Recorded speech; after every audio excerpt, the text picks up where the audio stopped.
habang isang grupo ng mga matagal ng magkakaibigan mula sa kolehiyo ay nag-scuba diving sa Caribbean upang tuklasin ang labi ng barkong pandigma noong ikalawang digmaang pandaigdig.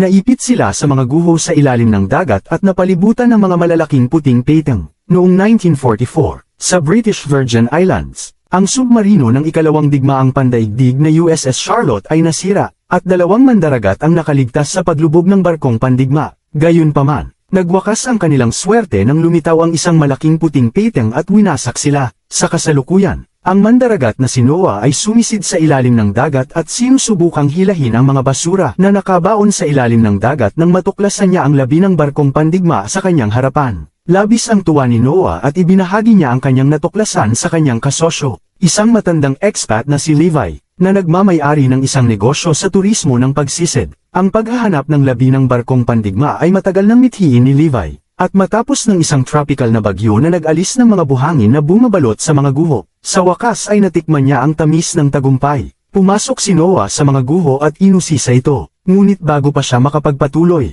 nawalan siya ng komunikasyon kay Levi at nagpasya siyang bumalik sa bangka. Sa kanilang bangka, ipinagdiwang ng 2 mandaragat ang kanilang natuklasan at pinag-usapan kung ano ang kanilang gagawin dito. Pareho silang sumang-ayon na iulat ang kanilang natuklasan sa mga awtoridad. Isang grupo ng mga kaibigang kolehiyo ang dumating sa dalampasigan kung saan sila makikipagkita kay Noah, ang kanilang matandang kaibigan. Isang batang babae ang lumapit sa grupo na nagbebenta ng kwintas, at binili ito ni Sam. Pinaikling pangalan para kay Samantha. Nang mapansin niya ang impeksyong sugat sa daliri ng batang babae, si Sam, na isang doktor, ay tiningnan ito at inutusan ng batang babae na ipasuri ito sa ospital kung saan siya nagtatrabaho. Naglakad ang grupo papunta sa Levi's Dives, ang beach bar na pagmamay-ari ni Levi, at naghintay ng pagdating ni Noah. Dumating si Noah at masayang binati ang kanyang mga dating kaibigan, kabilang si Sam, na dati niyang karelasyon. Matapos magkwentuhan, nalaman ng grupo ang tungkol sa shipwreck na USS Charlotte na natuklasan ni Noah at Levi.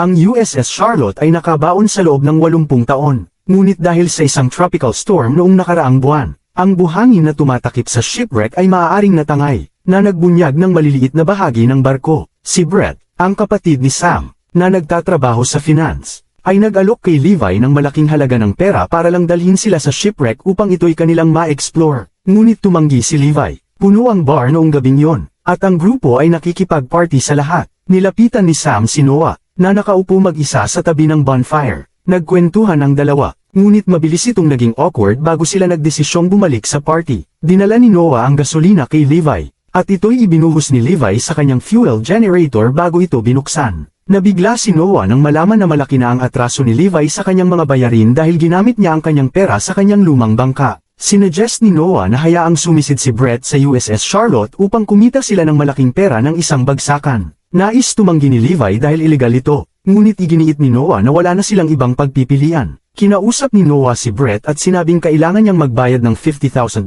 para makasama sa pagsisid sa USS Charlotte. Agad na pumayag si Brett nang walang pag-aalinlangan at ipinaalam ito sa iba. Kinabukasan, nagtatrabaho si Noah sa mga air tanks nang lapitan siya ni Logan, na malungkot dahil sa pakiramdam niyang hindi na kasing close ang kanilang grupo tulad nung sila ay nasa kolehiyo, at tila lahat ay nakabuo na ng kanilang mga sariling buhay.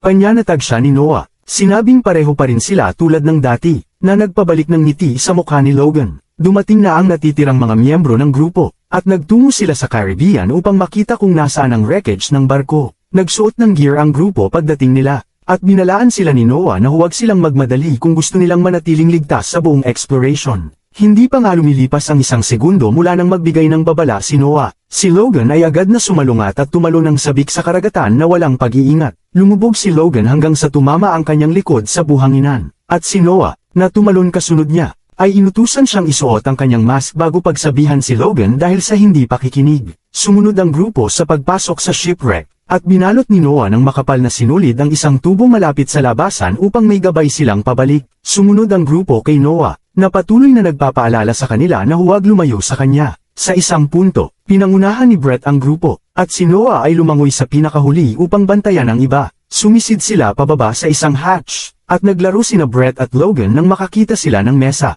Habang ginagaya ni Logan si SpongeBob, sumali sa kasiyahan ng isa pang babae sa grupo na si Riley, at nang makita ni Noah ang oras, Pinaalalahanan niya ang grupo na bumalik na sa bangka, ngunit tumanggi si Brett. Sinabing hindi siya nagbayad ng $50,000 para lang makakuha ng mabilisang sulyap sa shipwreck ng barko. Nagtanong si Sam kung ano ang pinag-uusapan ni Brett, dahil siya, si Riley, at si Logan ay walang kaalaman tungkol sa pagbabayad ni Brett ng malaking halaga para lang makasama sa pagsisid sa USS Charlotte shipwreck. Si Brett, na napansin ang pananahimik ni Noah, ay patuloy na lumangoy ng mas mabilis, na nagpahinto sa iba upang sundan siya dahil kailangan nilang manatiling magkasama. Nagpatuloy sila sa pag-explore sa lugar, at si Noah ay nagsisimulang kabahan ng patuloy na lumalangoy ng mabilis si Brett, na nagpapahirap para sa kanila na makasabay. Pumasok sila sa isang lugar na may air pocket at nagpahinga. Nagpanik ang grupo nang tinanggal ni Brett ang kanyang mask at biglang nagsimulang huminga ng mabilis. Binuhusan ni Noah ng tubig ang dagat dahil sa inis nang tumawa si Brett, na nagpapahiwatig na nagbibiro lang siya.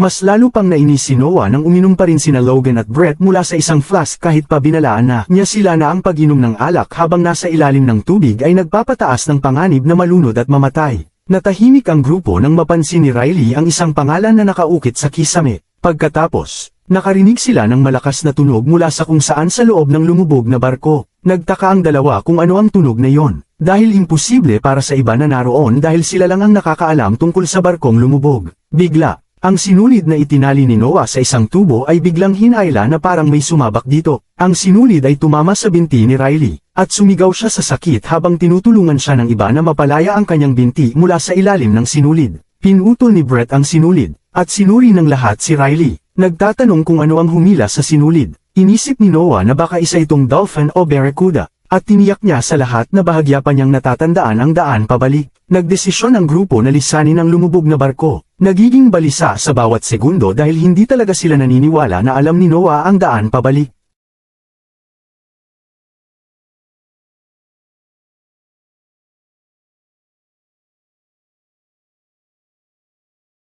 Huminto sila sandali habang sinusubukan ni Noah na pakalmayin sila, ngunit nang makita ni Riley ang ilaw na nagmumula sa malayo, inisip niya na yon ay liwanag ng araw at lumangoy papunta roon. Naghabol ang grupo kay Riley na mabilis na lumangoy papunta sa ilaw. Totoong liwanag ng araw ang nakita nila, ngunit walang labasan sa paligid nila. Pinakalma ni Noah si Riley dahil wala itong maidudulot na mabuti kung magpapanik siya, lalo na't 30% na lang ang natitirang hangin sa kanyang tangke. Nang kumalma na si Riley, sinimulan ni Noah ang pagpaplano kung paano sila makakalabas ng mas mabilis. Ngunit may isang malaking bagay na biglang dumaan sa ibabaw nila at tinakpan sandali ang liwanag ng araw. Sinabi ni Noah sa mga kasama na yun ay ulap lang at pinaalalahanan silang sumunod ng mabagal at mahinahon. Lumangoy sila pabalik sa hatch na dinaanan nila kanina, at patuloy na binabantayan ni Noah si Riley. Nang matagpuan na ni Noah ang dinaanan nila kanina, pinona niya ang mga kasama. Kailangan lang nilang umakyat at makikita na nila ang labasan. Ngunit biglang lumitaw ang isang peteng,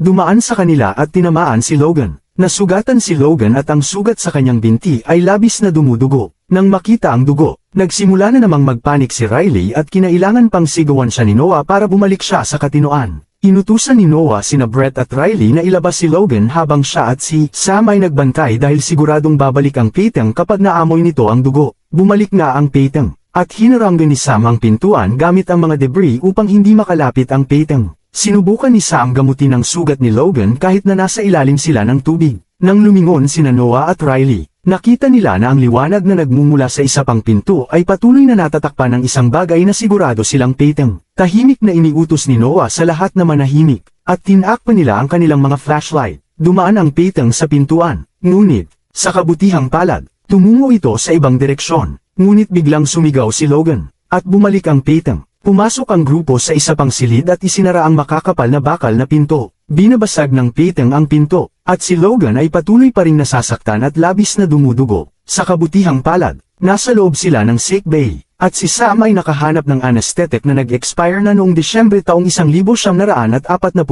Pero dahil wala na silang ibang pagpipilian, itinurok pa rin ni Sam ang anesthetic sa binti ni Logan. Hinanap ni Sam ang ugat ni Logan, ngunit huli na. Nang matagpuan niya ito, wala na si Logan. Wala ng oras ang grupo para namnamin ang pagkawala ng kanilang kaibigan dahil patuloy pa ring binabasag ng peteng ang pinto. Si Brett ang nagsabi ng iniisip ng lahat, gusto ng peteng ng dugo. Kaya't ang tanging paraan para iwan sila ng hayop ay gamitin si Logan bilang Cain. Bagaman labag sa kanilang kalooban, alam nilang tama si Brett. Inilabas nila ang katawan ni Logan sa silid at hinintay na kunin ito ng Peyton bago sila mabilis na tumakas. Hindi pa sila nakakalayo nang makasabit ang binti ni Riley sa mga matalim na gilid ng nasirang bahagi ng pinto. Nakita rin ni Noah at Brett ang Peyton na humaharang sa daan palabas. Kaya napagdesisyonan nilang bumalik sa air pocket. Pagdating nila sa air pocket, pinahinto nila ang pagdurugo ng binti ni Riley at binalot ito ng tela. Hinarap ni Brett si Noah at tinanong kung bakit hindi niya sinabi na Peyton infested ang barko. Wala ring alam si Noah, at si Brett ang nagpumilit na tuklasin ang USS Charlotte sa simula. Nagkaroon ng pagtatalo nang ihayag ni Brett na siya ang gusto ni Sam na makipaghiwalay kay Noah. Tumahimik ang lahat nang mamagitin si Sam at natuklasan nila na 6%